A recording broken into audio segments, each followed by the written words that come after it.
Boker Tov. Alors, ce matin, nous revenons sur le premier verset du psaume du Shabbat, où il avait été dit que Hachem Geout Lavesh, Hachem se vêt de grandeur, se recouvre de grandeur, la grandeur de la création.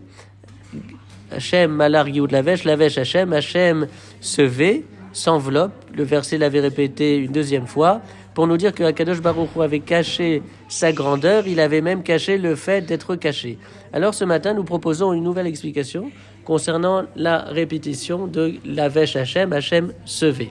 Alors j'aimerais d'abord introduire cette thématique en posant une question sur la Sidra de Miketz que nous lirons dans quelques jours, où lorsque les frères de Yosef arrivent en Égypte, eh bien, ils sont accusés d'espionnage. Et cette formulation de la formulation de cette accusation est très particulière, puisqu'il est dit Ervat haaretz batem lirot. Vous êtes venus voir la nudité de la terre, la nudité du pays. Qu'est-ce que signifie que cette expression, la nudité du pays? Alors vous savez que le jour de Shabbat, il est interdit de réaliser un certain nombre de travaux. Vous avez tous les travaux qui sont nécessaires à la fabrication de la nourriture, les travaux qui sont nécessaires à l'écriture, et également tous les travaux, les actes qui sont nécessaires à la confection de vêtements. Par exemple, le jour du Shabbat, il est interdit de tondre, ou alors de laver le vêtement, ou de teindre, ou de filer, ou de faire un nœud, ou de défaire un nœud, ou de coudre, ou de découdre. C'est-à-dire toutes ces actions-là qui sont nécessaires pour la fabrication des vêtements.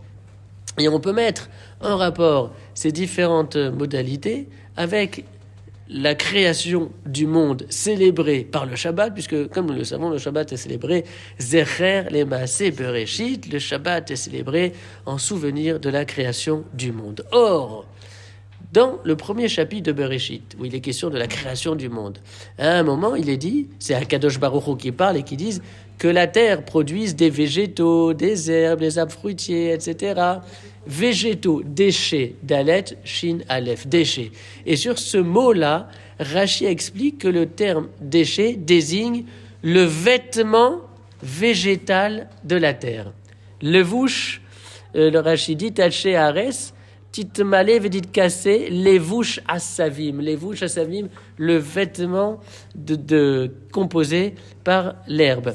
Et sur l'expression que la terre produise des végétaux, là aussi, Rashi va écrire que la terre se recouvre entièrement d'un vêtement de plantes diverses. Et donc, à partir de là, on peut comprendre que les modalités du Shabbat étant en rapport avec la création du monde, on peut comprendre que toutes ces interdictions de réaliser des travaux qui sont nécessaires à la confection des vêtements, eh bien, nous rappellent précisément cette modalité de la création du monde, à savoir qu'Akadosh Baruch Hu a recouvert la terre. S'il a recouvert la terre, ça veut dire qu'il a recouvert la nudité de la terre. De cette manière, on comprend l'expression, puisque vous êtes des espions. Vous venez ici alors que la famine sévit.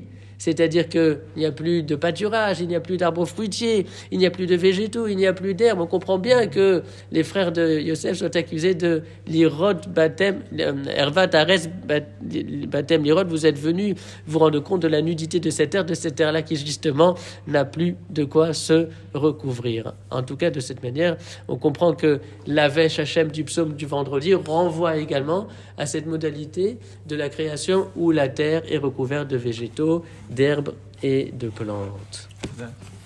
Cueilleur.